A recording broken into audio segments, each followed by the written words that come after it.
Hi, welcome to the Quipster Film Review Podcast. My name is Vince Leo. I'm the author of the film review website Quipster.net. Thank you so much for listening. I hope that you enjoy the review that you're about to hear.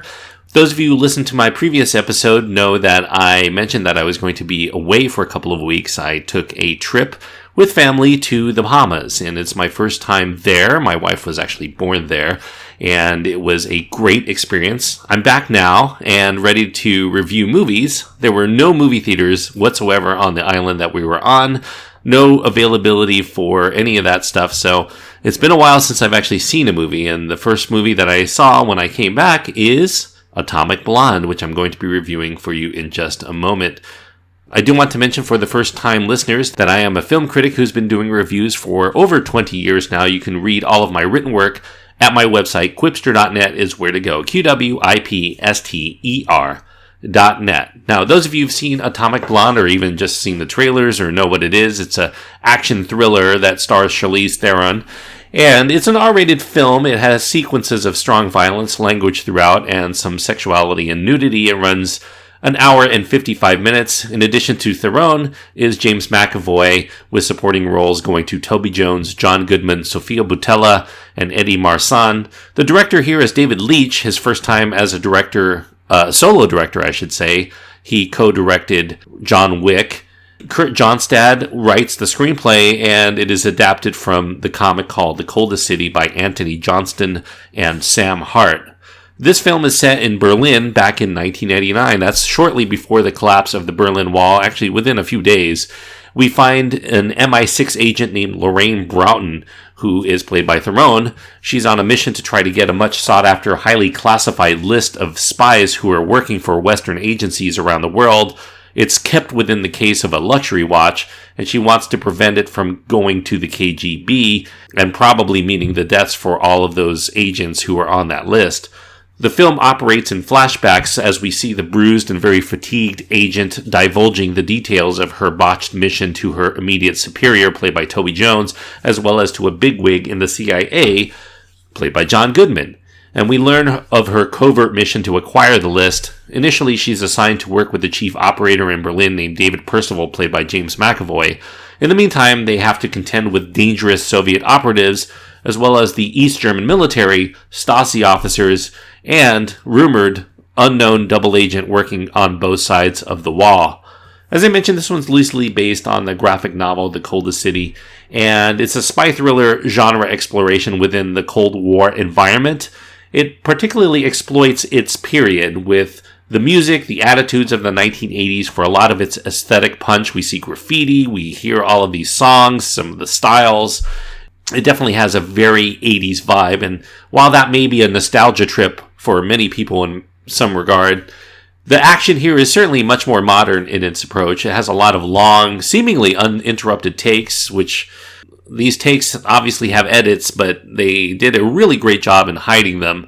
There are a lot of well-choreographed sequences that I think will remind some viewers of some of the more recent James Bond outings, the Bourne films certainly, and, of course, Leitch's own John Wick. Charlize Theron continues to impress as an action star. She made a splash in that genre as Imperator Furiosa in Mad Max Fury Road, and really stole the show to a large extent. And here she's providing a lot more punch, literally, as another badass that can't be bested by all of the male thugs around her who seemingly are not half as skilled or nearly as smart. James McAvoy, he's always energetic and charismatic in all his roles.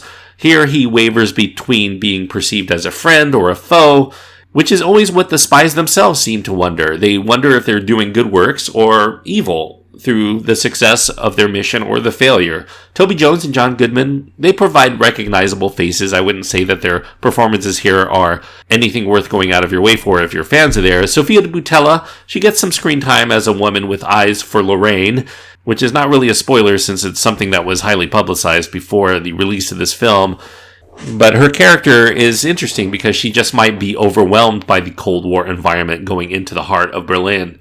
So we really run the range of spies, some who really love being in Berlin in the hotbed of spies and living that life, and then others who have much more of a regret for that life. As you would expect from a period piece, there is a very, very 1980s soundtrack, a lot of synth pop, It's an asset, to be sure. Some of the songs are a little bit overplayed, including that nugget from Quentin Tarantino's Inglourious Bastard, David Bowie's Cat People Putting Out Fire. Something that was really in obscurity until Tarantino dug it out, and now is just as associated with Inglourious Bastards as it is for Cat People, where it was on the original soundtrack. So using it again here seems like it's just copying yet again. The plot, it's a little bit confounding at times. It does offer some takes on the spy game, interesting ones anyway, especially on whether those who are participating in it actually make the world a better or safer place through their actions, or if they're merely perpetuating an escalating series of malevolent acts merely because the other side, whatever that may mean, other side will do it to them first. Also, as the Berlin Wall is about to crumble, it calls into question the futility of continuing this Cold War as the proverbial ship is sinking for it all, and it traps everyone in this game like rats about to drown into non-existence. So the real question is, what does winning the Cold War even mean anymore? Regardless, no one seems to be able to walk away, especially when they no longer know what side is the right one. Now, where Atomic Blonde falls short from being as good as a James Bond film or Jason Bourne film is in the way that it constructs this riveting storyline to keep us reeled into the plot beyond standard action thriller cliches. Now, while the film is very much alive during those action moments, including a very stunning and quite brutal fight that lasts several minutes up and down a stairwell and into rooms of an apartment complex and then into a car, once we get back to talking heads, this very convoluted plot line and some very thin characterizations, far from able to sustain the momentum that's necessary to keep us on the edge of our seats even throughout those scenes. So, as such, the pulpy nature of this spy story and the exhilarating forays into smash-mouth melees feel at odds with one another. The wide tonal shifts between those never really let the film settle into this defined groove that might sustain it throughout, especially as Leach tries to marry the two competing styles into a unified whole through the climax and the finale and then a fairly superfluous epilogue. And yet, Atomic Blonde does have a lot to offer for genre fans. I think that many will find the lengthy and well-presented action does deliver some top-notch moments that's worth the price of admission to observe alone. And those who relish the throwback to 1980s, the period piece factor, are also going to be impressed with a sense of style and rhythms and music and fashion, enough to find it refreshing in that regard. However, given Leach's persistent lifting of ideas from other well-known movies, which is something that's actually addressed within the film, we see Kurt Loder on an MTV news break talk about how sampling has become in 1989 so prevalent that it's become very controversial within the music industry. So too has sampling of other movies become quite prevalent in films, including Quentin Tarantino, who's made really a career out of doing that. We see a lot of the style of Michael Mann in this film, some Brian De Palma, some Steven Spielberg, though I don't think it's as good as any of their highlights. We get a less than interesting plotline involving like a knock list, a list of spies out there. It feels like the one in Mission Impossible, which was a Brian De Palma film, except it's presented in a much more confusing way here. I think savvy cinemagoers are going to expect a heavier amount of lulls here than those who just watch a few movies a year, especially given that we're in this era of very simplistic action premises that have this dynamic aesthetic when it comes to action. It's very much influenced by video games. People are just used to just a little bit of setup and then these really glorious action scenes nowadays. I'm not really a huge fan of that, but it seems to be the norm for a lot of people, and I think that given the amount of actual talk in this movie, I think some of those viewers who are used to the more modern takes are going to be bored by some of the espionage, Jean Le Carré kind of musings on the spy game. It is an exhausting movie, and I would say that both in the positive and negative sense, because it does give you a lot of energy. You feel exhausted by the end of it, and yet with it running almost 2 hours in length, you feel that too. And so Atomic Blonde is much like the Berlin Wall itself. It's one entity that's separated by these two adverse ideologies, at least within the action movie genre, that don't quite mesh in a very seamless way. So nevertheless, I do think that there's enough here for me to give a modest recommendation for people who are into this kind of movie. I think if you really love the action sequences that Leach provided in John Wick, you're going to get more of that here, even though there's a little bit more overhead in terms of the setup.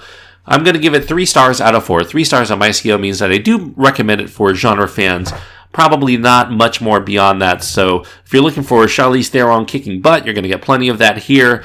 And I think that the 1980s retro vibe is going to add enough of a stylistic difference between other movies in this genre for it to find its own niche among action fans.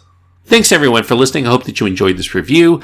If you did, I do encourage you to reach out to me. You can go to my website and find my contact information as well as links to my Twitter feed and Facebook page. If you want to hear more of my podcasting work, I'm also a member of the In Session Film podcast, specifically the extra film segments of that show. So go to insessionfilm.com for more details on that. And until next time, thanks everyone for listening. I hope that you enjoy your time anytime you get to go to the movies.